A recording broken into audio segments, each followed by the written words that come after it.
La grâce de Dieu nous qualifie là où nous n'en avons pas assez d'aptitude.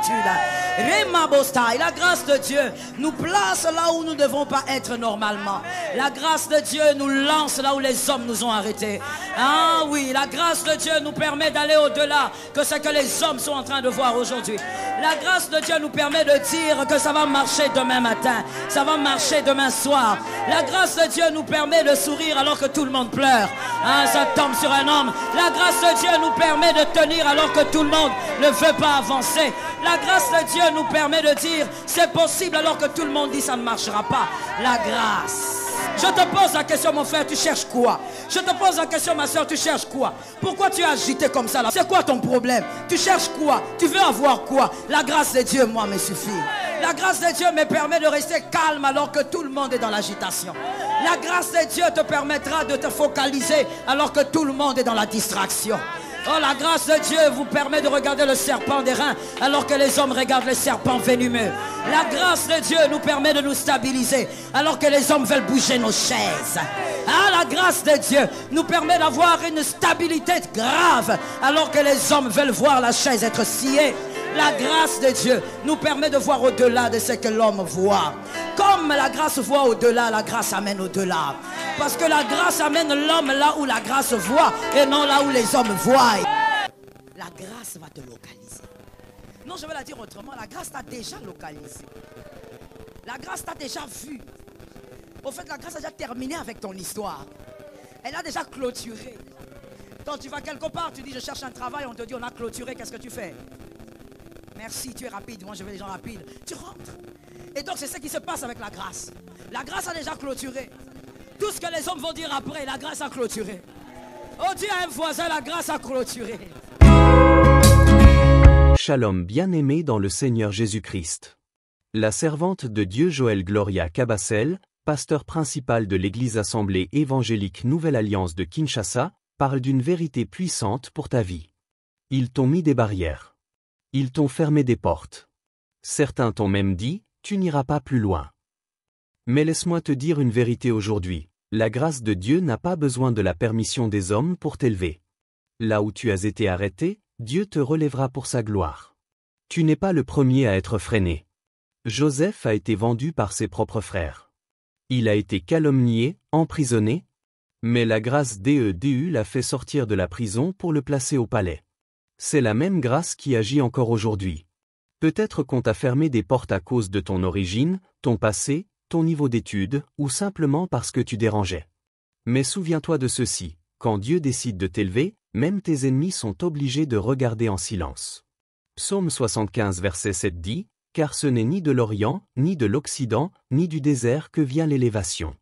Mais Dieu est celui qui juge, il abaisse l'un et il élève l'autre. » Ce que tu vis aujourd'hui n'est pas la fin de ton histoire.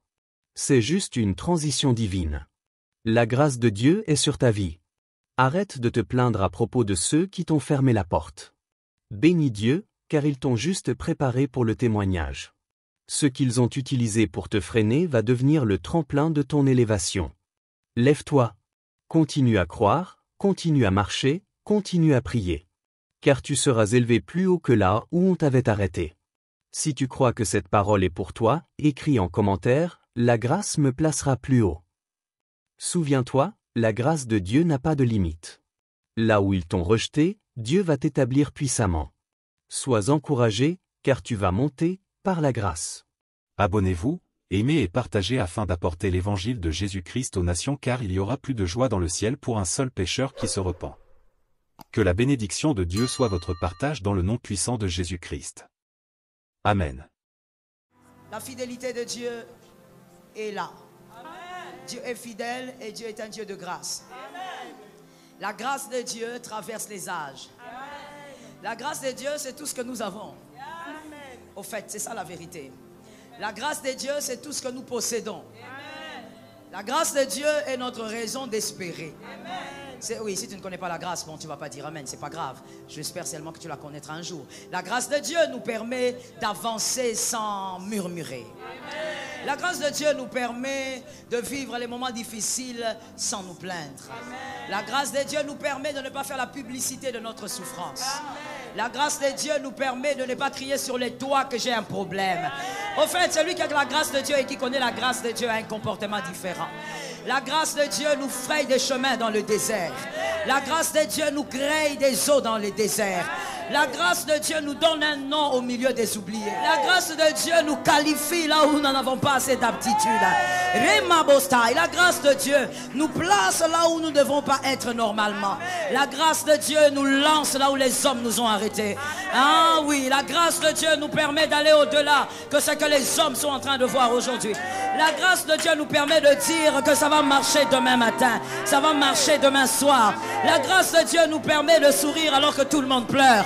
Ah, ça tombe sur un homme. La grâce de Dieu nous permet de tenir alors que tout le monde ne veut pas avancer. La grâce de Dieu nous permet de dire c'est possible alors que tout le monde dit ça ne marchera pas. La grâce. Oh Lord. La grâce de Dieu nous permet de nous asseoir tranquillement alors que tout le monde s'agite à l'en gauche à droite. Je te pose la question, mon frère, tu cherches quoi? Je te pose la question, ma soeur, tu cherches quoi? Pourquoi tu es agité comme ça à la fin de l'année? C'est quoi ton problème? Tu cherches quoi? Tu veux avoir quoi? La grâce de Dieu, moi, me suffit. La grâce de Dieu me permet de rester calme alors que tout le monde est dans l'agitation. La grâce de Dieu te permettra de te focaliser alors que tout le monde est dans la distraction. Oh, la grâce de Dieu vous permet de regarder le serpent des reins alors que les hommes regardent les serpents venimeux. La grâce de Dieu nous permet de nous stabiliser alors que les hommes veulent bouger nos chaises. Ah, la grâce de Dieu nous permet d'avoir une stabilité grave alors que les hommes veulent voir la chaise être sciée. La grâce de Dieu nous permet de voir au-delà de ce que l'homme voit. Comme la grâce voit au-delà, la grâce amène au-delà. Parce que la grâce amène l'homme là où la grâce voit et non là où les hommes voient.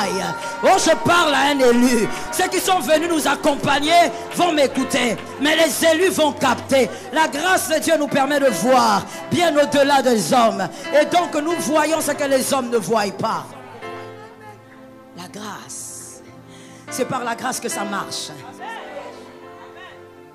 C'est par la grâce que les choses peuvent marcher. C'est par la grâce que les choses peuvent changer. C'est par la grâce qu'on peut arriver en ce jour. C'est par la grâce que tu tiens encore debout jusqu'aujourd'hui. La grâce de Dieu nous permet de vivre des choses extraordinaires alors que les hommes nous ont fermé les mains. Je parle à un élu.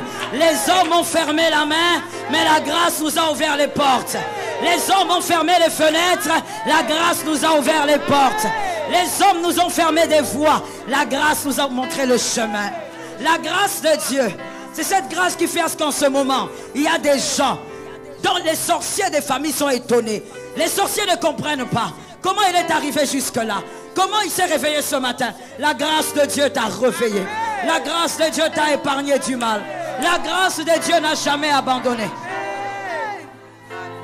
C'est par la grâce de Dieu que ta vie a un sens. Ta vie n'a pas de sens à cause de ton diplôme. Je peux dire quelque chose de bizarre. Ta vie n'a pas de sens à cause de ton diplôme, la façon. Ta vie a un sens à cause de la grâce. La grâce a donné une couleur à ton diplôme. La grâce a donné une forme à tes enfants. La grâce a donné une carrure à ton nom de famille. La grâce de Dieu a positionné. Là où l'homme te refuse la place, la grâce de Dieu te dresse un tapis rouge. Oh, ça tombe sur les élus. Et ça tombe sur les fils de l'Alliance. La grâce, elle t'a dressé un tapis rouge là où les hommes t'ont fermé les portes. La grâce de Dieu a décidé que ça va marcher là où les hommes ont dit tu es condamné. La grâce de Dieu attend le langage des sorciers. La grâce de Dieu entend les langages des marabouts. La grâce de Dieu attend les langages des problèmes. Parce que la grâce veut amener un langage différent. La grâce. Que quelqu'un dise à son âme, c'est la grâce qui m'a positionné. Que quelqu'un dise à son âme avec beaucoup d'humilité, c'est la grâce qui m'a positionné. La grâce de Dieu vous place au-delà des calculs des hommes. La grâce de Dieu vous place au-delà des calculs de ceux qui vous ont précédés. Vos précurseurs ont limité le champ d'exercice parce qu'eux vous ont précédés. Ils ont dit là où ils sont arrivés, c'est là où aussi vous allez arriver. Mais la grâce t'amène au-delà de là où ont été tes précurseurs. La grâce t'amène à vivre des choses plus glorieuses que ceux qui t'ont précédé ont vécu.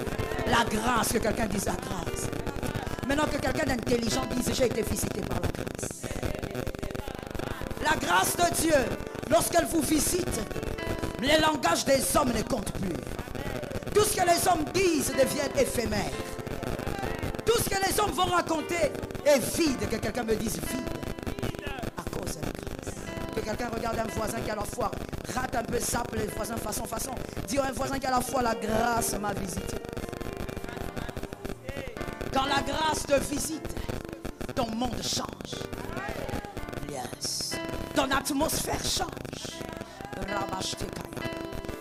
Ton ciel change. Des choses nouvelles commencent à se faire annoncer. Pas sur la terre, mais dans les cieux. Oh yes. Des choses nouvelles commencent à se faire entendre. Pas au milieu des hommes, mais au milieu des anges. Quand la grâce te localise, ce sont les anges qui te visitent et non les hommes. Comme Marie a été visitée par Gabriel. Quand la grâce te visite, ce sont les anges qui commencent à plus entrer dans ta maison plutôt que les visiteurs humains. Quand la grâce te visite, ce sont plus les anges qui demeurent chez toi plutôt que la ribambelle de famille que tu as à la maison. C'est la grâce. Les anges commencent à venir. Ta maison devient l'échelle de David, l'échelle de Jacob. Les anges montent et les anges descendent. Ta maison devient Bethel à cause de la grâce. Là où la grâce a décidé, les hommes ne font que se soumettre. Que quelqu'un lève sa main droite et dise la grâce a décidé pour moi. Là où la grâce a dit un mot, les hommes n'ont plus rien à dire. Même si les hommes se battent, la grâce finit par vaincre. Oh. Même si les hommes se mettent contre, l'ainsi dit la grâce a déjà signé. Lorsque la grâce te localise, des anciennes larmes n'ont plus de sens. Tu te poses la question pourquoi je pleurais. Oh, j'aimerais que cette prophétie soit pour quelqu'un ce matin. Tu te poses la question, mais pourquoi je gémissais? Mais pourquoi je m'enfermais? Mais pourquoi je déprimais? C'était quoi mon problème? Parce que la grâce t'a localisé. La grâce t'a fait comprendre que tes anciennes larmes étaient inutiles. Il était en train de contrôler tout alors que tu ne voyais rien. Il était en train de gérer tout alors que toi tu ne voyais rien. La grâce rend nos anciennes larmes caduques. Oh, la grâce va te localiser. Non, je vais la dire autrement. La grâce t'a déjà localisé. La grâce t'a déjà vu. Au fait, la grâce a déjà terminé avec ton histoire. Elle a déjà clôturé. Quand tu vas quelque part, tu dis je cherche un travail, on te dit on a clôturé, qu'est-ce que tu fais? Merci, tu es rapide, moi je veux les gens rapides. Tu rentres. Et donc c'est ce qui se passe avec la grâce. La grâce a déjà clôturé. Tout ce que les hommes vont dire après, la grâce a clôturé. Oh, dis à un voisin, la grâce a clôturé. Non, change de voisin. Il faut quitter là-bas, il faut quitter là-bas. Il y a des gens de façon. Dis à un autre voisin, la grâce a déjà clôturé. Dis à un autre, la grâce a clôturé. Tu es lent, dis à un autre, la grâce a clôturé. Tout ce que les hommes vont dire après, c'est caduc, la grâce a déjà clôturé. La grâce a déjà fini de parler. Dis tout ce que tu veux après, la grâce a déjà clôturé. Pense comme tu veux, la grâce a clôturé. Ah, moi je parle, toi tu me dis la grâce a clôturé. Pense comme tu veux. Dis ce que tu veux. Va là où tu veux. Décide ce que tu veux. Viens ou ne viens pas. Elle a clôturé. Elle a terminé. Ce qu'elle a dit, elle a fini de le dire.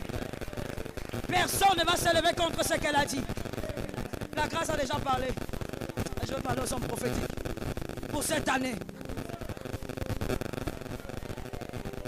Pour cette année. Non, il faut dire déjà. C'est important, hein? Ça a un sens. Pour cette année, la grâce.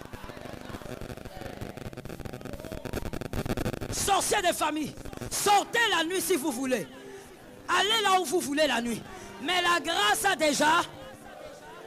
Enfoutez si vous voulez.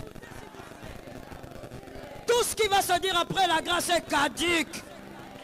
Elle a clôturé. Tu n'as même pas à t'inquiéter. Tu es sur un sol solide. Ce sol-là, c'est la grâce. Assieds-toi sur la grâce. Je viens te dire ce que la grâce a dit. Moi, je disais, je ne sais pas si c'est une prédication. Mais si ça devrait être une prédication, moi, je dirais, je donnerais comme thème, je vois la grâce. Tu écris ce que tu veux. Par rapport à ce que tu vas comprendre, tu écris ce que tu veux. Mais moi, je dis seulement, je vois la grâce. L'histoire de la grâce avec toi, j'allais dire avec l'homme, je dis avec toi, a commencé bien avant ta conscience. A commencé bien avant ta connaissance. La connaissance de toi. L'histoire de la grâce a commencé bien avant. L'histoire d'amour entre toi et la grâce. On peut voir ça dans Genèse 1,4.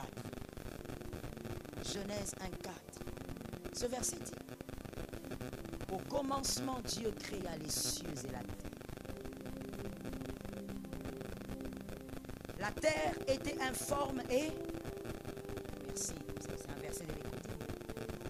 Il y avait sur la surface de la terre de l'abîme.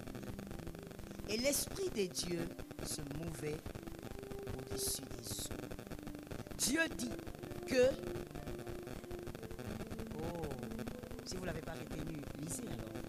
Dieu dit que la lumière soit. Et la lumière fut. Dieu vit que la lumière était bonne. Dieu sépara la lumière avec les ténèbres. L'histoire entre toi et la grâce a commencé là. Votre histoire d'amour.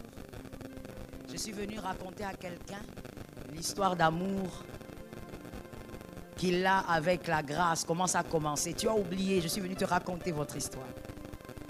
Votre histoire d'amour a commencé là. Certains, leur histoire d'amour a commencé dans des restaurants. D'autres dans des hôtels. D'autres encore dans un jardin. Et encore d'autres dans une église. Pourquoi pas? Certains sur la route. Mais toi, avec la grâce, c'était au commencement. Au commencement de tout, votre histoire d'amour a commencé. Dans ce verset, quand Dieu est en train de créer, c'est toi qu'il voit. Ce n'est pas le monde qu'il voit. C'est toi qu'il voit, ce n'est pas le jardin d'Éden qu'il voyait. Votre histoire d'amour a commencé là.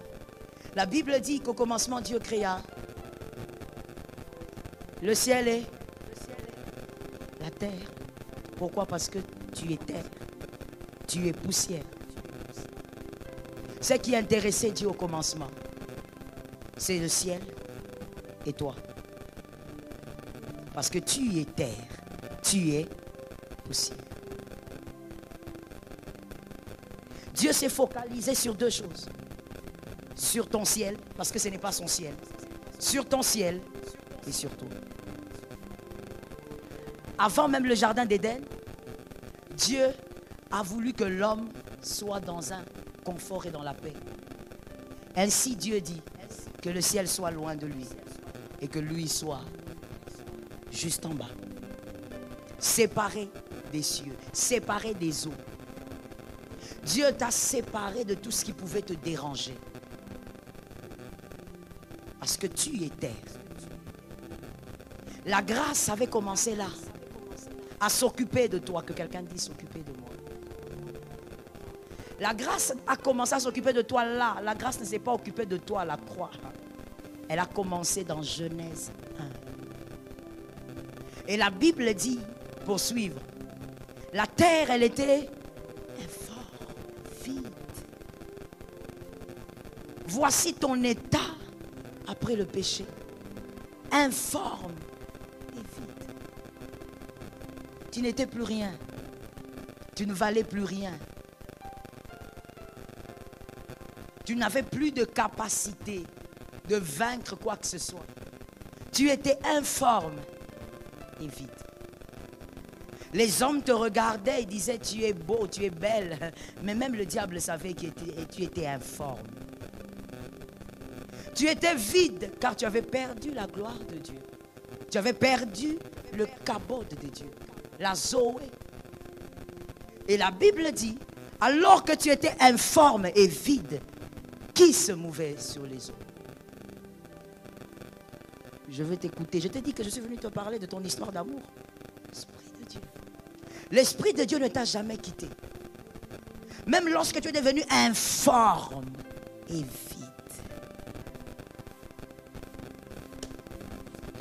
On va prendre cet exemple.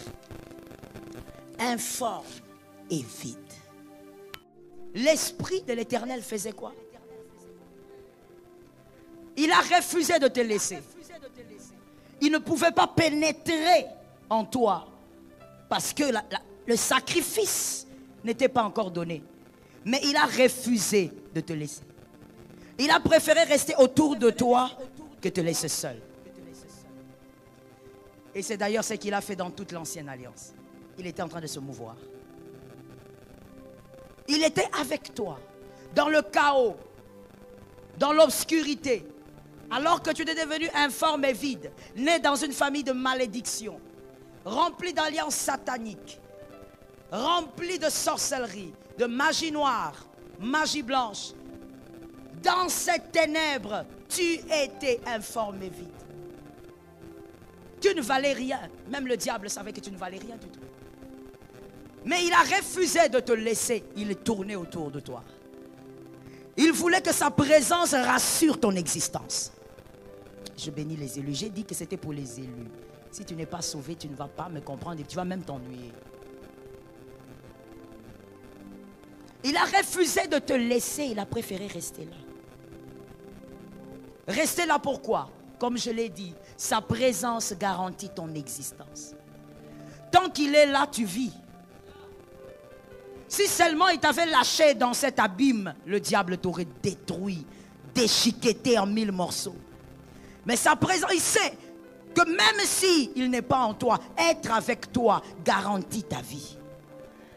À cause de cela, le diable ne pouvait pas venir t'arracher la vie, te détruire totalement.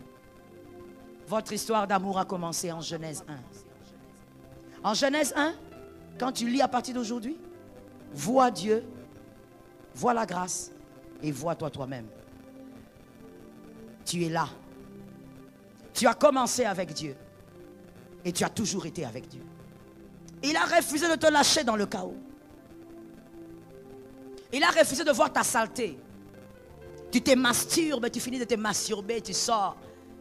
Tu dis personne ne m'a vu. Tu laves même tes mains au savon. Tu crois que laver les mains au savon purifie de la masturbation.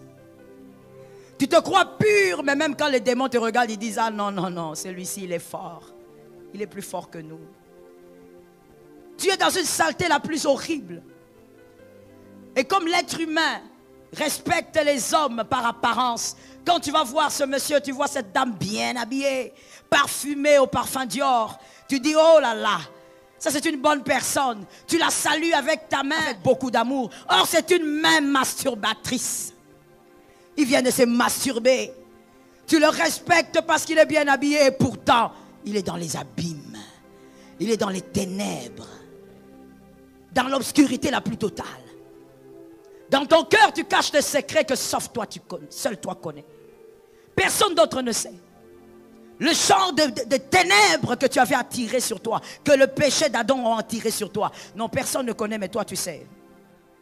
Personne ne te voit, mais toi tu sais. Tu sais que ici en Genèse 1, tu sais très bien qu'il s'agit de toi. Tu sais que tu étais dans des abîmes horribles. Et qu'il n'y avait personne qui pouvait te sortir de là.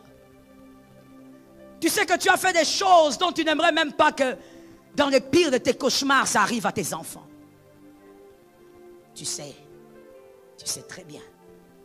Que tu étais dans l'obscurité la plus totale, comme on le décrit dans ce verset. Que tu étais privé de lumière.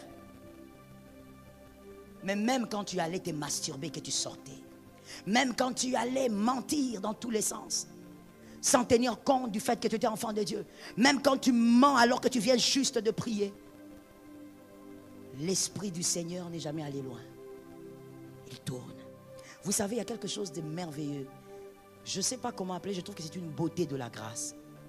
Lorsque vous êtes dans la sainteté, par évidemment la justification et la sanctification, par procuration, pardonnez-moi, par procuration que nous avons par Christ.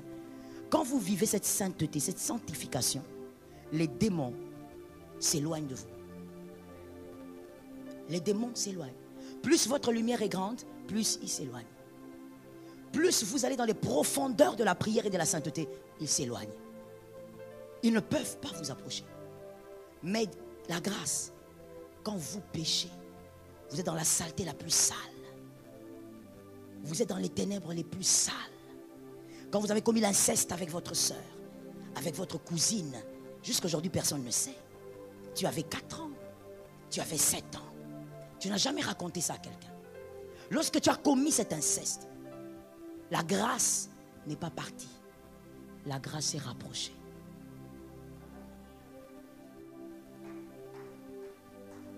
La grâce réagit différemment des démons. Avec la grâce, plus tu vas mal, plus elle se rapproche. La grâce ne fuit pas ton péché. La grâce est là justement parce que tu es un pécheur. La grâce ne s'éloigne pas de toi parce que tu as péché. Non, la grâce existe parce que sans elle, tu ne feras que le péché. La différence entre les sorciers, plutôt les démons et la grâce. Là, on peut même sentir, on peut comprendre, même si on ne te l'enseigne pas, tu peux comprendre que l'un t'aime et l'autre ne veut que te détruire. Même avec les humains, c'est comme ça. Généralement, l'humain se rapproche de vous quand il a un intérêt quelconque. Généralement, l'humain devient votre ami parce qu'il a quelque chose à gagner. Tant qu'il peut gagner, il est là. Mais quand il sent qu'il ne peut plus gagner, il commence à s'éloigner. Il commence à trouver des raisons justement pour s'éloigner. La grâce, elle est la seule qui est avec toi dans l'abîme et qui est avec toi dans la lumière. La grâce est la seule qui n'a pas besoin de te juger. Elle veut seulement que tu sortes de là. La grâce est la seule qui n'a pas besoin de te demander pourquoi tu as fait ça. Tu es fille de pasteur. Pourquoi tu as... Vous savez, moi j'ai subi ça. J'ai tellement subi ça. C'est pourquoi des fois, même quand je regarde mes enfants, j'ai pitié. Quand on est enfant des pasteurs, des fois c'est un supplice. C'est un supplice. Ah oui.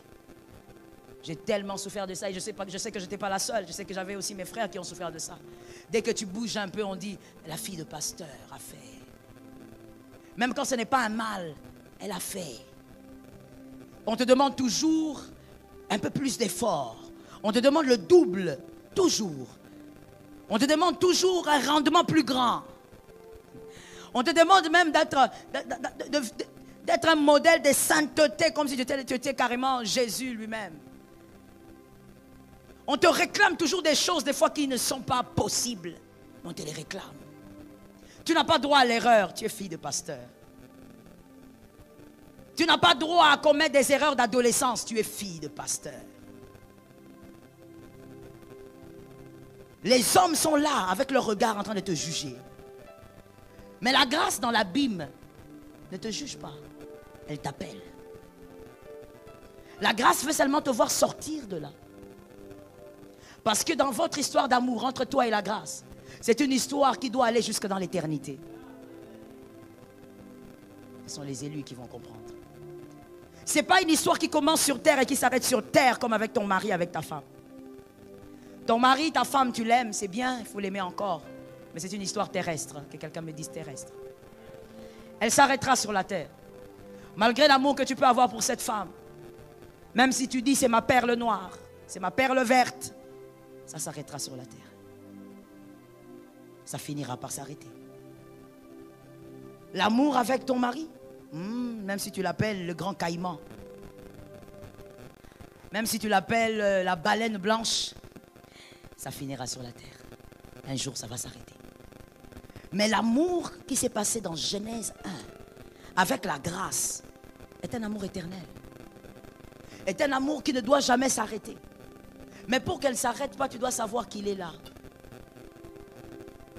Pour prendre soin d'un mari, il faut l'avoir. Pour prendre soin d'une femme, il faut l'avoir. Et pour vivre un amour éternel avec la grâce, il faut savoir qu'il est là. Ou qu'elle est là. Que quelqu'un dise à son âme, cet amour est éternel. Ce verset dit, Dieu dit, c'est vrai que je tourne autour de toi. Tu es dans les abîmes, dans les ténèbres. C'est vrai que je séparais les cieux. Je t'ai permis de rester calme en bas. Mais tu es dans les ténèbres. La lumière soit. Dieu ordonne que la lumière soit. Dieu fait appel à son corps qui est Jésus de Nazareth. Dieu se parle à lui-même, il dit que je vienne. Dieu se parle à lui-même en disant je suis, que je sois. C'est comme ça que plusieurs fois dans la parole de Dieu, selon les textes originaux, où Jésus parle de lui, les textes disent, il dit je suis. Comme il avait dit à Moïse, dis-leur, je suis t'a envoyé. Il est je suis. Quelque part dans ce verset, il était en train de dire que je sois. Que je sois dans la vie de cet homme et qui sorte des ténèbres. Et quand il a dit que je sois, directement, tu es sorti de l'obscurité. Un jour, tu as donné ta vie à Jésus. Tu as décidé de marcher avec lui. Sa lumière a commencé à t'influencer. Et même lorsque tu es attiré vers le mal, la grâce te récupère. Même lorsque tu es attiré vers les choses qui ne sont plus de ta nature, la grâce te récupère. La grâce ne t'a jamais renié. La grâce est une avocate qui te défend toujours. La grâce vient toujours te dire, tu dois régler ce problème.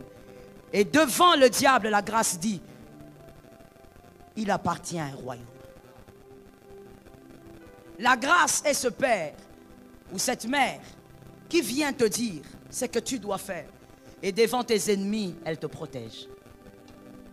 La grâce. Comment tu peux faire du mal à un amour qui ne t'a jamais blessé? Tu couches avec ce garçon-là et tu penses que si on te dit d'arrêter, c'est ta vie qui s'arrête. Tu es en train d'abord de détruire ta vie, mais en même temps, tu fais du mal à la seule entité qui ne t'a jamais fait du mal. Moi, je te ferai du mal demain. Un jour, tu diras, maman m'a blessé. Ça arrivera. Je te le dis. Un jour, tu diras, je ne pensais pas qu'elle pouvait faire ça. Je suis humaine. Mais la grâce ne t'a jamais blessé. Comment tu peux faire du mal continuellement à ton amoureux qui ne t'a jamais blessé? Je veux te dire quelque chose. Je t'ai dit que je veux parler simplement avec toi. Et si c'est très fort, il faut supporter ça. Quand tu es en train de coucher avec cette femme, monsieur, qui n'est pas la tienne, le problème, ce n'est pas que ta femme ne sache pas. L'affaire est que quand toi tu montes sur cette femme, la grâce est à côté de toi. La grâce n'épare pas. La grâce est en train de se poser des questions. Comment elle fera-t-elle pour te sortir de là? La grâce est en train de te voir détruire ta progéniture. La grâce est en train de te voir détruire ta postérité. Elle est là. Mais elle ne peut rien faire. Pourquoi? Parce qu'elle ne peut pas agir à ta place. Mais la grâce aussi, alors que tu es en train de faire ça, elle s'est promise de ne pas t'abandonner. Généralement, j'entends des hommes, des femmes mariées dire, maman, il m'a déçu, moi aussi je veux lui faire du mal. Maman, elle m'a blessé, moi aussi je veux la faire du mal. Maman, je croyais qu'on était un couple uni, ce qu'il m'a fait, moi aussi je dois lui rendre pour que je me sente en paix. Mais qu'est-ce que la grâce t'a fait? Pourquoi tu fais autant de mal? Pourquoi tu es à l'aise de critiquer ton frère alors que son épanouissement et sa chute n'ont aucun intérêt avec ta vie? Pourquoi tu trouves normal que tu détruises ton frère comme ça? Pourquoi tu te sens à l'aise de parler de lui de cette manière? Pourquoi tu es à l'aise dans cette hypocrisie-là? Pourquoi pour toi la vie chrétienne est une vie de chute et de relèvement? De chute et de relèvement. Mais quand est-ce que tu vas commencer à courir? Si tu passes tout ton temps à chuter, à te relever, quand est-ce que tu vas courir? Or la vie chrétienne, il faut aussi courir. Tu n'as pas le temps. Seul Dieu sait quand celle qui te parle fera encore sur terre. Tu n'as pas de temps. C'est la fin de l'année, nous sommes tous contents. Mais voici la grande question. Il te reste combien d'années à fêter? Il ne faut pas s'élever. On n'est pas des enfants. On ne peut pas te nourrir des espoirs vides. Tu seras béni, oui. Tu iras de l'avant, oui. Mais combien d'années il te reste à fêter? Pourquoi jusqu'aujourd'hui tu es dans un régime où tu tombes, tu te relèves? Tu dis, je veux prier, je veux me repentir. Toi, la présence de Dieu n'est pas une présence où tu sens la Zoé, où tu sens la gloire, où tu entends les soupirs inexprimables de la grâce. Toi, la présence de Dieu, c'est un lieu de repentance. Tu es tout le temps, continuellement, en train de te repentir. Quand est-ce que tu vas courir? Quand est-ce que tu vas voir des choses glorieuses que Dieu a réservées pour toi? Où tu feras partir de ces hommes-là qui iront au ciel et puis Dieu va leur dire, qu'est-ce que tu as fait de ta vie? Oh Seigneur, j'ai tellement fait. J'ai évangélisé à ma campagne, j'allais tout le temps. Je m'asseyais toujours à tel endroit, Seigneur, tu te rappelles? Et le Seigneur va dire, mais moi j'avais prévu qu'en 2020, tu puisses ressusciter 5 morts. Où est-ce qu'ils sont?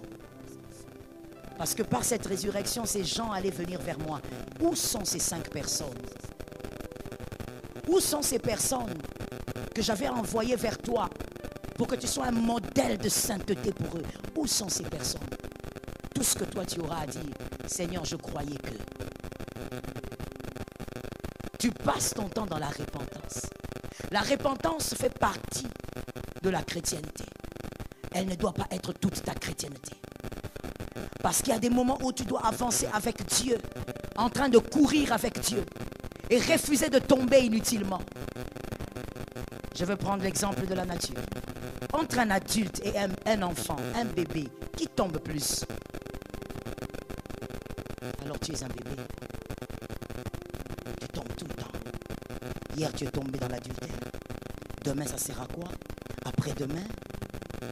Et d'ailleurs je ne cite même pas le mensonge, parce que le mensonge tu en as fait ta vie. Tu en as tellement fait ta deuxième nature que même quand tu mens, tu réalises même plus que tu es en train de mentir en fait. C'est pour toi une deuxième nature. Tu réalises pas. Même dans les choses les plus bénignes, on peut te demander, est-ce que tu étais à la répétition? Non, j'étais venu, mais j'étais... Ça veut dire, même dans les choses les plus simples, toi tu es dans le mensonge. Tu en as fait ta vie en oubliant que c'est le manteau du diable. Alors que celui à qui tu fais du mal est en train de veiller à ce que toi, tu sois dans une haute sécurité. Tu fais du mal, comme je l'ai dit, à la seule entité qui ne te fera jamais du mal. Malheur à toi. Malheur à toi. Tu fais semblant devant les hommes, nous ne sommes plus à l'heure de faire semblant. Ce n'est pas ta chemise qu'on doit respecter. Ce n'est pas ta veste qu'on doit respecter. Monsieur Samuel, ce n'est pas ton gilet qu'on doit respecter. On doit respecter ton identité spirituelle. Non seulement parce que tu es enfant de Dieu, mais parce que tu vis comme un enfant de Dieu. Parmi les hommes les plus instables qui existent, et je pense que c'est même une maladie psychologique, vous êtes très malade. Vous avez une profonde maladie qui va au-delà des démons. Vous dites que vous êtes enfant de Dieu, mais vous n'avez pas une vie d'enfant de Dieu. Vous êtes un couple chrétien, mais c'est dans votre couple où on entend les insultes.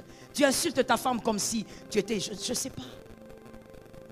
Tu te permets de l'insulter, tu te permets de mépriser même sa chrétienté à cause de son passé. Et vous vous appelez un couple chrétien. Dernièrement, l'homme de Dieu avait reçu un couple. Et ce qui est grave, c'est que ce couple, je ne pense pas que ce couple a plus de 5 ans de mariage. Non, 5 c'est trop, peut-être 4. Des jeunes gens. Le mal aujourd'hui est dans les jeunes gens profondément. Parce que les jeunes gens, à un moment donné, vous pensez que la chrétienté est un jeu. Ce n'est pas un jeu. Je vais répéter ça. La chrétienté n'est pas un jeu. Ce n'est pas un théâtre que nous organisons ici, avec une chaire, avec les Bibles. Non, je ne suis pas en train de jouer un rôle. Je ne suis pas en train de te faire croire ce que je ne suis pas. La chrétienté n'est pas un jeu. On veut être enfant de Dieu parce qu'on veut vivre comme un enfant de Dieu. Par soi-même, on ne va pas y arriver, on compte sur le Saint-Esprit, mais on veut quand même vivre comme enfant de Dieu. Un jeune couple en train de s'insulter terriblement, entre guillemets, enfant de Dieu. Toi, tu es ceci. Ta mère est ceci. C'est parce que tu es de telle tribu que tu te comportes comme ça. Des horreurs. Mais vous dites que vous êtes enfant de Dieu. Dans votre vie, vous avez décidé de faire aucun effort pour refléter l'identité de votre royaume. Regardez ce qui est devenu nos églises. Celle-ci y compris. C'est pourquoi tu es là d'ailleurs. Vous venez, vous dansez, vous chantez, vous donnez les offrandes, des fois même en murmurant, et vous partez.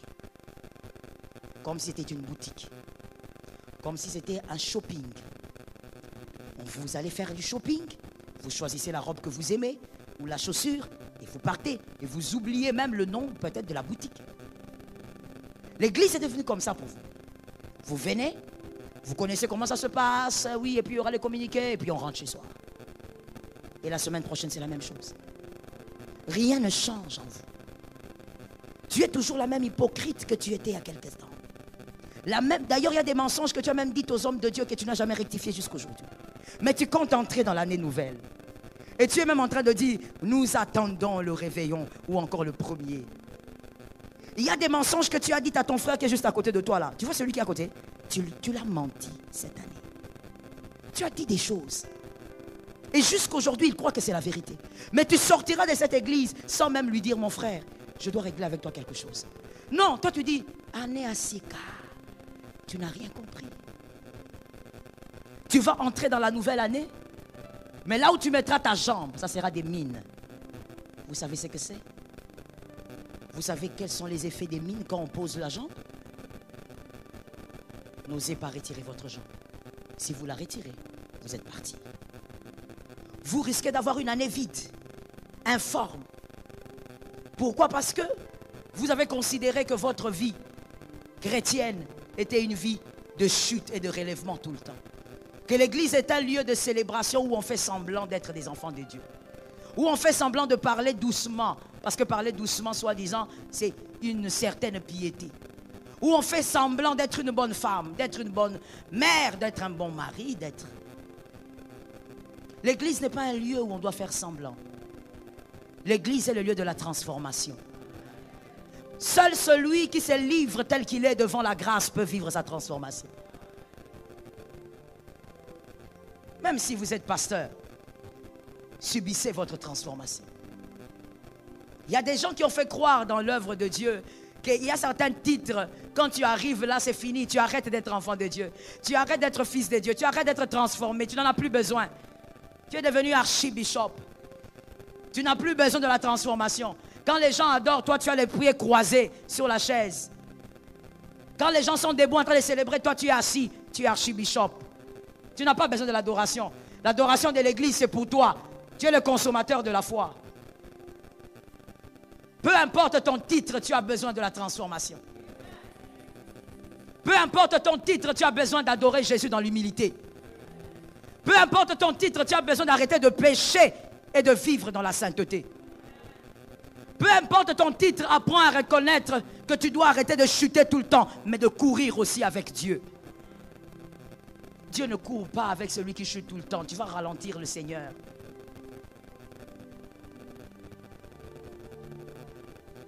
L'histoire d'amour avec cette grâce est une histoire qui a commencé dès le commencement et il ne t'a jamais fait du mal. Chaque fois que les gens m'écrivent, ils me posent la question, pas chaque fois, disons à la fin de cette année-là, pasteur, dites quelque chose pour l'année nouvelle, pasteur, dites quelque chose pour l'année nouvelle, pasteur, prophétisez. Tout ce que moi j'ai à te dire, c'est répare avec Dieu. Répare avec le Seigneur. Arrange ce qui a arrangé avec le Seigneur. Tu t'es plusieurs fois comporté comme un païen, comme une païenne, cette année. Arrange avec Dieu. Vous savez pourquoi il y a un verset qui dit qu'il faut éviter d'être une pierre d'achoppement pour son frère? Vous connaissez le verset? Vous connaissez le verset? Pourquoi ce verset dit ça? Parce qu'il ne faut pas choquer le frère, il ne faut pas choquer l'autre. Oui, mais ça ne se limite pas là. Il y a une virgule. Parce que si moi, j'arrive à te choquer, monsieur Lionel, alors que tu es mon frère dans le Seigneur, pour l'éternité, si j'étais choqué, j'ai choqué Dieu.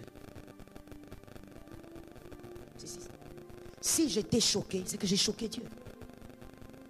Vois maintenant les comportements de certaines personnes qui se font appeler chrétiennes. Tu choques à longueur des journées des enfants des dieux. Mais ça ne te dit rien. Au contraire, c'est une opportunité pour toi pour t'élever encore. Pour te sentir encore grand. Et tu as des phrases du genre, tu crois que c'est ce qui est normal, tu es animal. C'est pas moi qui dis, c'est la Bible. La Bible dit, c'est un homme animal. Il ne faut pas croire que je t'ai insulté. Le fait de choquer les autres ne te dit plus rien. Quand les gens disent, non, on ne veut pas être là parce que lui, quand il est là, il nous choque. Ça te dit, tu es là, rempli de toi. Et tu penses que tu vis une vie d'enfant de Dieu. Comment veux-tu que l'année prochaine soit une année de surprise comme les hommes de Dieu le prophétisent sur toi? Je te l'ai dit, je crois que jusqu'à me fatiguer cette année. Dieu ne bénit pas les paroles qui sortent de la bouche, Dieu bénit le cœur. C'est ton cœur qui sera le terrain d'atterrissage. Pour les grâces et les faveurs, c'est ton cœur. Mais qu'est-ce qu'il y a dans ton cœur, mon frère? Même pendant que je prêche ici, il y a même des gens pendant que je prêche, sont en train comment dire, ils sont en train de sentir l'ennui. C'est extraordinaire. Mais je te comprends, tu es païen. Qu'est-ce qu'il y a dans ton cœur pendant que je suis en train de parler? À quoi et à qui tu penses? Quand je parle, est-ce que tu es en train de réaliser que tu es mauvaise ou tu es en train de croire qu'on parle à un autre? L'orgueil consiste aussi à croire qu'on ne parle jamais de soi, qu'on parle toujours de l'autre. C'est de l'orgueil. Le diable est le père de l'orgueil, parce que c'est lui qui a tout commencé, en tout cas au niveau orgueil. Et deuxièmement, il est le père du mensonge. Alors, ce sont les deux choses-là, vraiment que Dieu me fasse grâce. Je me bats avec tous les jours. Les mensonges et l'orgueil, il faut faire attention avec ça. Ce sont les propriétés privées du diable.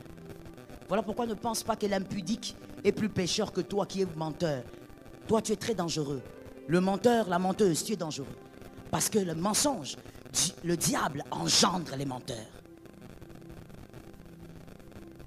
Qu'est-ce qu'il y a dans ton cœur? Tu veux aller vers l'année prochaine, mais qu'est-ce que tu conserves dans ton cœur? Quand tu penses aux autres, à quoi tu penses? Comment tu penses?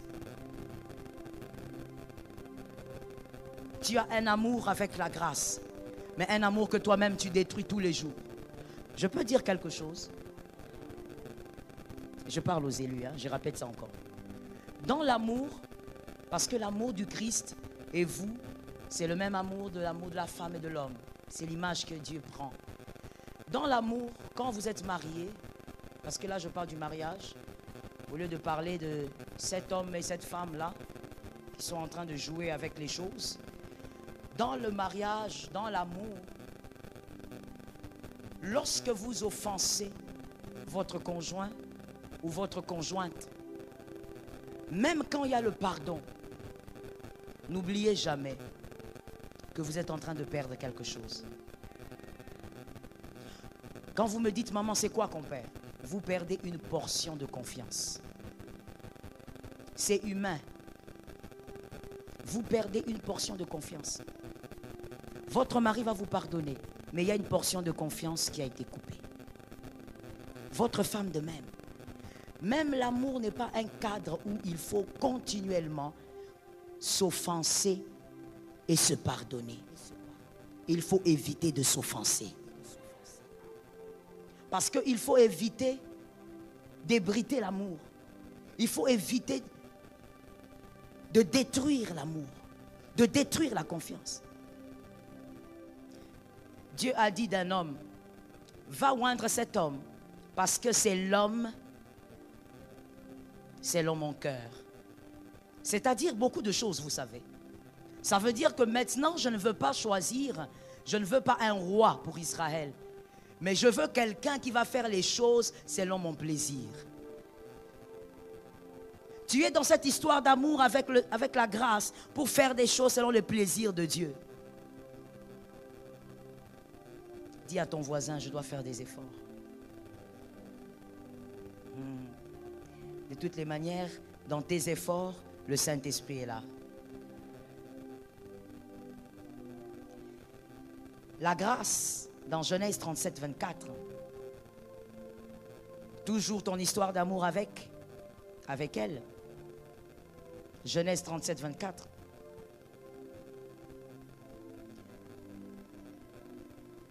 La grâce a veillé à ce que Joseph soit jeté dans une citerne. Mais dans la citerne, il n'y avait pas d'eau, dit la parole de Dieu. C'est une citerne, ça doit conserver l'eau, mais il n'y avait pas d'eau. C'est-à-dire que dans la souffrance de Joseph, dans cette citerne et dans les autres souffrances, Joseph a souffert, mais la grâce a ôté la substance qui pouvait le détruire. C'est comme ça qu'on prend Joseph, on jette dans la citerne, mais il n'y a pas d'eau. Mais s'il y avait de l'eau, qu'est-ce qui allait se passer? Merci. J'ai besoin des réponses des élus. Il allait se noyer, il allait mourir. Donc, en conclusion, Joseph allait mourir.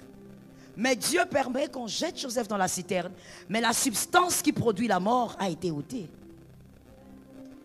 Dans la douleur et dans la souffrance, dans la crise, lorsqu'on est un élu, et qu'on se bat avec le Saint-Esprit pour honorer Dieu, malgré cette souffrance, la grâce va veiller à ce que la substance qui peut te détruire totalement soit ôtée. Tu vivras des moments noirs, mais tu ne mourras pas. L'interrupteur n'est pas loin. Tu vivras des moments d'obscurité, mais ne t'inquiète, l'interrupteur n'est pas loin. Il suffit que le Seigneur touche à ça et ton atmosphère change. Lorsque la grâce, cet amour profond, marche avec toi, malgré les difficultés, la substance qui doit te détruire totalement a déjà été ôtée. Tu ne vas jamais trépasser parce que la grâce est avec toi. Combien de fois tu as pleuré, tu as dit, je crois que c'est fini pour moi. Non, ce n'est pas fini pour toi, il n'y a pas d'eau dans la citerne. We praise the Lord. Combien de fois tu as dit, non, non, non, ça ne marchera pas. Regardez comment j'ai été humilié. Cette fois-ci, c'est fini. Non, il n'y a pas d'eau dans la citerne. Tu ne le sais peut-être pas, mais la citerne est vide. Et quand la citerne est vide, tu ne peux pas mourir.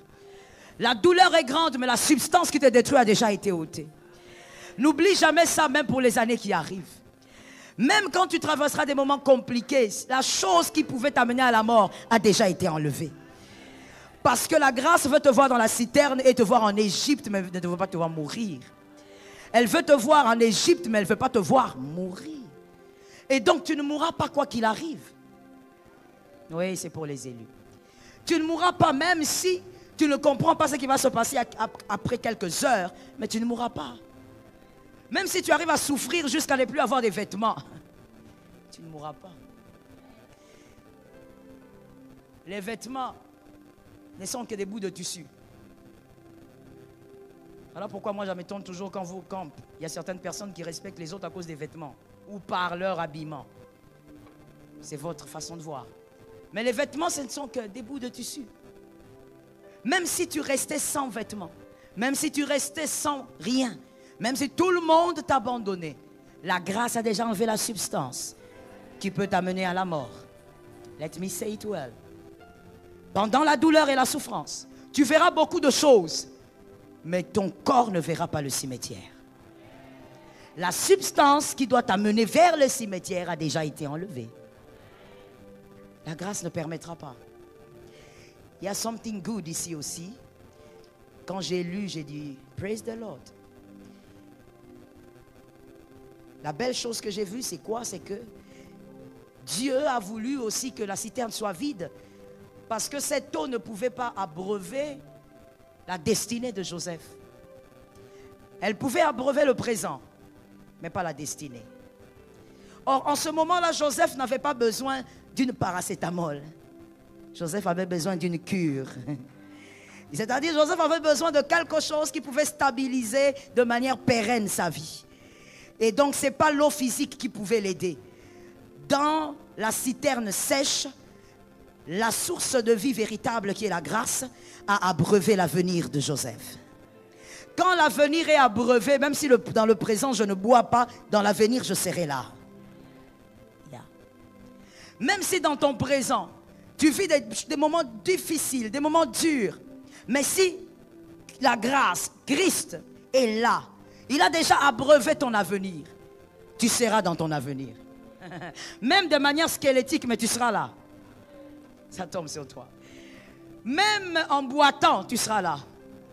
Comme Jacob est arrivé en boitant, mais en boitant, c'était pour une autre progéniture. C'était pour une autre destinée. Lorsqu'il marchait normalement, il était dans le chaos. Quand il a commencé à boiter, il est entré dans sa destinée. Je prophétise sur la vie de quelqu'un. Même si tu boites, tu seras dans la destinée.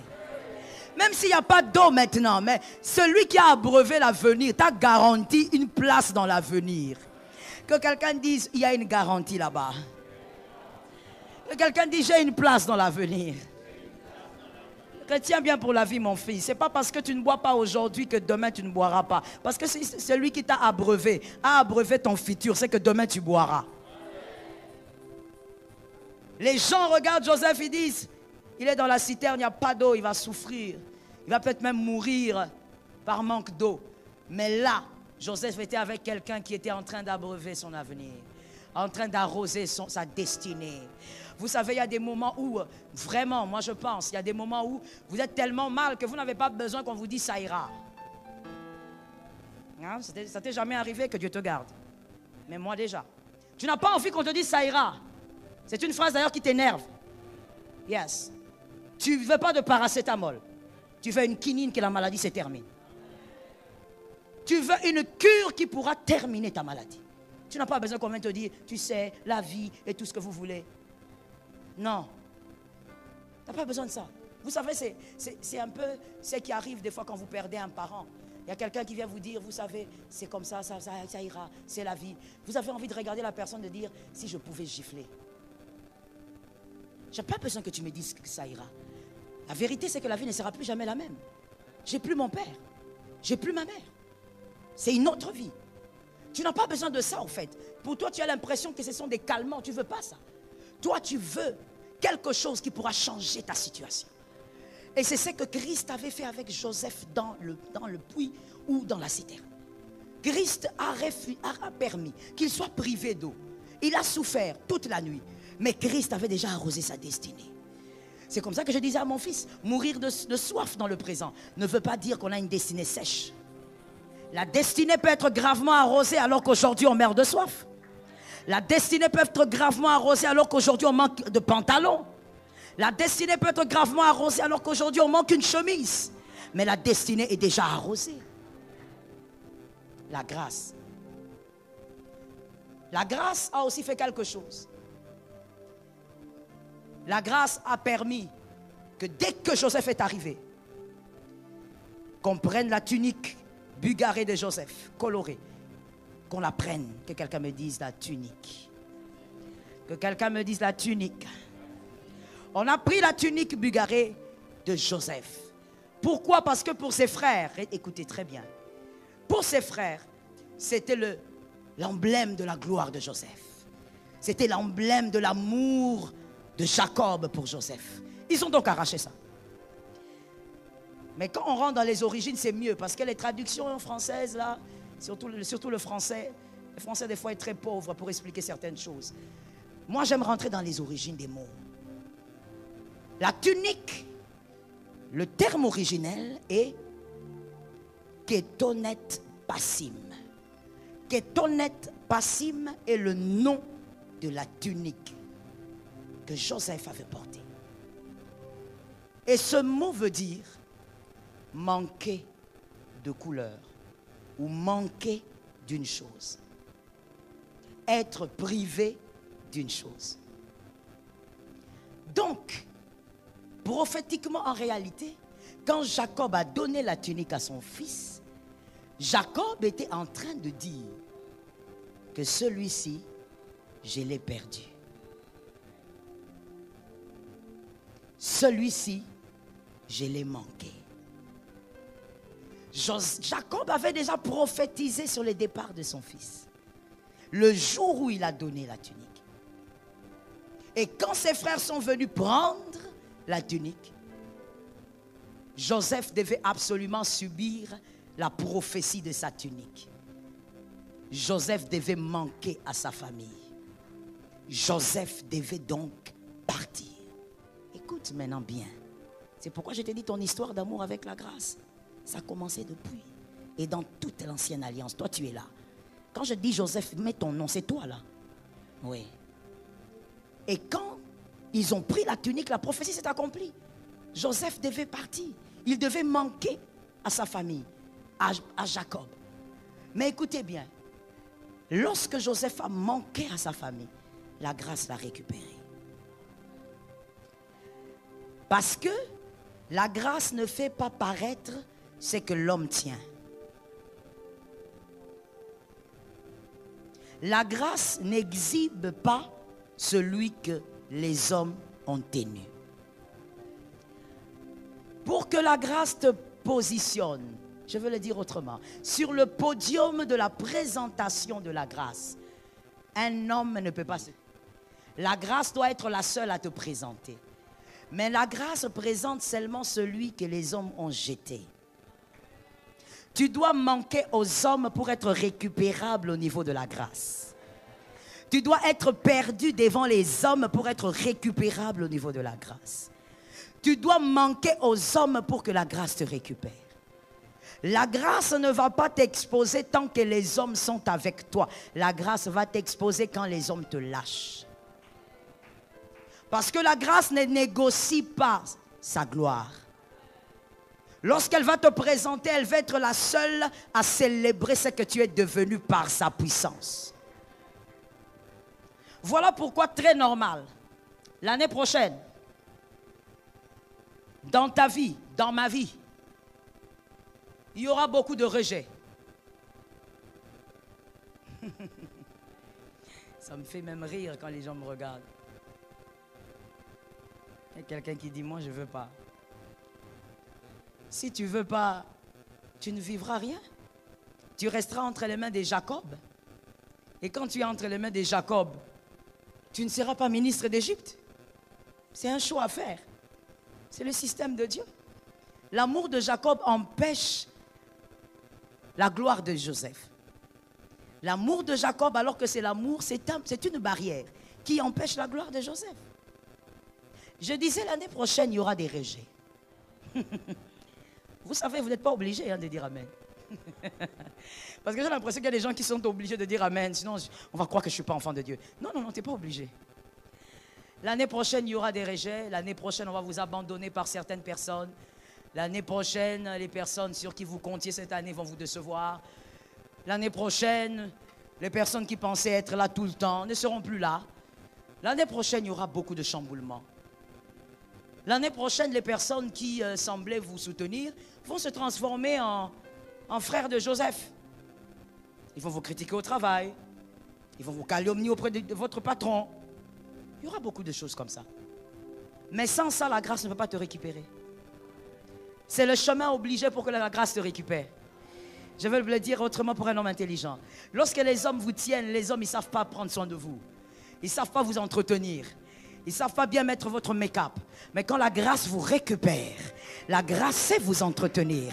Elle sait mettre le make-up. Elle sait quand est-ce qu'il faut mettre ce make-up, la journée ou la nuit. La grâce sait vous entretenir. Que quelqu'un dise, je suis un élu. J'ai senti un amour terrible quand j'ai parlé. Je me sentais une bonne... Ça veut dire, je ne sais pas comment exprimer ce que j'ai ressenti. Je me suis senti aimé par quelqu'un. La grâce, lorsqu'elle te récupère, lorsque les hommes te lâchent, tu te dis pourquoi les hommes m'ont fait ça. Il ne faut même pas regarder les hommes. Appelle ça le calcul de la grâce. Que quelqu'un dise à son voisin, c'est le calcul de la grâce. Ce sont les calculs de la grâce. Que ton meilleur ami te critique, calcul de la grâce. Que ton meilleur ami t'abandonne, calcul de la grâce. Tu confies ton meilleur ami, tu prends ton meilleur ami, tu l'amènes chez ton patron, tu dis, ben c'est quelqu'un de fiable, et puis il va te détruire. Le calcul de la grâce. Dans tout cela, la grâce va te récupérer. Et quand la grâce récupère un homme, tu deviens méconnaissable. Quand la grâce récupère un homme, personne ne va te reconnaître. Personne ne va réaliser qu'il s'agit de ta maison. Personne ne va réaliser qu'il s'agit de ta famille. Mais il s'agira bien de toi. Parce que la grâce t'a récupéré. Les mains des hommes ne permettent pas à la grâce de te façonner. Très normal que les hommes t'abandonnent à un moment donné de ta vie. Et que la grâce te récupère. L'amour de Jacob est un frein La grâce doit briser ça. Vous savez, il y a quelque chose que j'ai constaté. Si la grâce sent que l'amour de quelqu'un dans votre vie prend trop d'espace au point de ne plus voir l'amour de Dieu, Dieu va entrer dedans. Dieu va entrer dedans. Et Dieu va toucher. Je n'ai pas envie de dire détruire parce que ça ne sera pas forcément détruit, mais Dieu va toucher là-dedans. Si Dieu sent que l'amour de ton mari t'empêche de voir l'amour de Dieu, ma soeur, c'est que tu vivras. On appelle ça en lingala minen. Tu verras des choses énormes. Tu vas te poser la question, c'est lui ou c'est pas lui? C'est lui. Moi, je connais une femme qui, dans mon bureau, ils sont venus en fait, pour une prière et pour une orientation avec son mari, mais ils avaient des problèmes. Donc, devant moi, la femme qui dit, non, mais c'était pas comme ça, c'était pas comme ça. Et l'homme qui dit, si, c'était comme ça. Non, toi, tu es toujours comme ça. Ah, moi, c'est toi qui es toujours comme ça. Non, toi, regarde comment tu parles comme ta mère. Non, toi aussi, tu parles. Ils ont pris comme ça dans mon bureau, même pendant 5-10 minutes. Et moi, j'étais là en train de regarder, gauche, droite, gauche, droite. Et puis, je leur ai dit, calmez-vous un peu. Et on va d'abord prier. Non, maman, il faut aujourd'hui même, cette femme ici, moi, aujourd'hui même, j'ai fini avec cette femme. Ah, Seigneur, ils ont parlé, on a prié, ils sont sortis. Et le soir, j'appelle sa femme, j'ai dit, comment ça va? Ça va bien? Est-ce que tu pourras passer à la maison? Maman, maintenant? Non, dans quelques 30 minutes. Non, maman, ça ne sera pas possible. Hein. Je dis, pourquoi? Non, je sors avec mon mari. C'est pourquoi moi, j'ai dit, les mariés sont les premiers aventuriers du monde, les mariés. Très aventuriers. Il ne faut même pas suivre. Hein. Comme ils se disputent comme ça, c'est qu'ils vont divorcer le soir. Tu vas t'étonner. Le soir, là, c'est là que la femme va tomber enceinte. Je n'ai rien dit. Je pars terminer. L'amour de Jacob peut empêcher la grâce d'agir.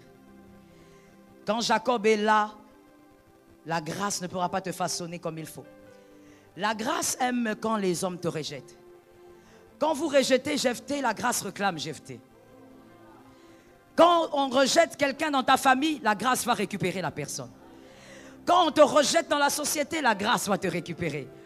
La grâce est comme un gardien en train d'attendre que tu viennes vers lui ou vers elle pour qu'elle te récupère. La grâce ressemble à un gardien. La grâce n'a pas peur du ballon qu'on renvoie. La grâce attend le ballon. Tout gardien intelligent, quand il est là, à son poste, il attend que le ballon arrive. Il ne va pas se dire, non, le ballon ne va pas arriver chez moi. Il attend le ballon. La grâce ressemble à ce gardien. Quand les hommes te lâchent, la grâce récupère. Et quand la grâce récupère, c'est la vie qui change. La grâce te façonne à son goût. Que quelqu'un me dise à son goût. La grâce te façonne comme elle veut. Et la manière dont elle va te façonner, le monde va acclamer. Ça tombe sur toi. La manière dont elle va te façonner, le monde va t'acclamer parce que la grâce ne façonne pas que de l'extérieur. Elle ne vous donne pas que des maisons, de voitures. Et vous avez toutes ces choses, mais vous êtes un grand bandit, comme les bandits que nous voyons ici dans notre pays. Des bandits en cravate au Parlement, mais des bandits. Vous êtes des bandits. La nuit, vous faites des avortements aux mineurs. Non, vous n'êtes pas un bandit en cravate, pas un bandit au Parlement, pas un bandit au Sénat, pas un bandit. Je voulais parler, mais j'ai senti comme la voix de mon mari me dire, chut. Vous n'êtes pas un bandit assis là-bas, non. Mais la grâce, elle vous façonne de l'extérieur et de l'intérieur. Elle vous donne des biens matériels, mais elle peut aussi travailler vos valeurs intrinsèques. Vous êtes un homme de valeur. Tu as épousé une femme, tu restes avec une femme. Tu prends tes yeux là, quand ça se promène, et puis tu dis, tout ça c'est beau, mais tout ça ce sont des chevaux et des renards. Ça c'est ma femme. Les hommes n'ont pas dit amen. Les hommes n'ont pas dit amen. J'ai localisé, les hommes n'ont pas dit amen. Je t'attraperai, frère. Frère, je t'attraperai. Tu es là comme ça en route, au lieu de regarder devant. Non. Tu suis quoi, mon frère? Tu regardes quoi? Il faut dire comme le pasteur Jacques Verneau disait. Les femmes ressemblent aux belles fleurs. Il y a plusieurs jolies fleurs, mais la mienne est la plus belle. C'est ce que le pasteur Jacques Verneau disait. Mais toi, ce sont des... Comme je dis ça, fleurs là, c'est fini? Toi, tu vas entrer dans les jardins des fleurs là. Et tu vas cueillir toutes les fleurs là. Tu mets dans le pot. Tu dis, ah, comme ce sont des fleurs, maman, je vais les cueillir une à une. Il y avait un homme, un monsieur là, très aventurier qui me disait, il dit, maman, moi j'ai compassion. C'était un homme marié, hein. Il dit, quand moi j'approche une femme, elle me dit qu'elle est célibataire, maman, j'ai pitié. J'ai envie de la consoler. Non, pour de vrai. Et c'est pour de vrai qu'il vivait comme ça. Il consolait vraiment les femmes en consolation. Et je vous dis, hein, pour de vrai, il console, vraiment console. Jusqu'à la dernière énergie, console. Moi, je dis, mon frère, tu as un problème? Il ne faut pas faire les choses comme ça. Dis, ah, non, maman, moi j'ai pitié. Moi, je dis la vérité, maman. Moi, ce n'est pas les péchés. Je dis, c'est pas les péchés. Non, non, maman, moi, ce ne sont pas les pulsions. Moi, vraiment, c'est la pitié. Quand je vois une jolie femme, et puis elle est là à l'arrêt, je dis, oh. Et grave, grave encore, quand elle est mariée, je dis, ah, quel mari peut laisser une si belle femme prendre les taxis? Aventurier, qui Mobutu est là, tié. Quel homme peut laisser une si belle femme prendre les taxis? Venez, maman, venez. Attention avec les hommes là qui appellent maman. Je ferme la parenthèse. Ces gens-là, ce sont des charmeurs. Il faut faire attention. Là où le monde te rejette, la grâce te récupère. Ma prière et ma prophétie pour toi est que la grâce te récupère. Qu'elle te façonne de l'extérieur, mais de l'intérieur aussi. Que tu sois un homme de valeur, une femme de valeur. Et que Dieu, par sa grâce, t'arrose aussi matériellement. Qu'il en soit ainsi, au nom de Jésus. Amen. Shalom bien-aimés dans le Seigneur, j'espère que vous avez aimé cette vidéo. Abonnez-vous et partagez pour porter l'évangile de Jésus-Christ aux nations. Merci de faire partie de notre famille merveilleuse Jésus-Christ. Que Dieu vous bénisse abondamment.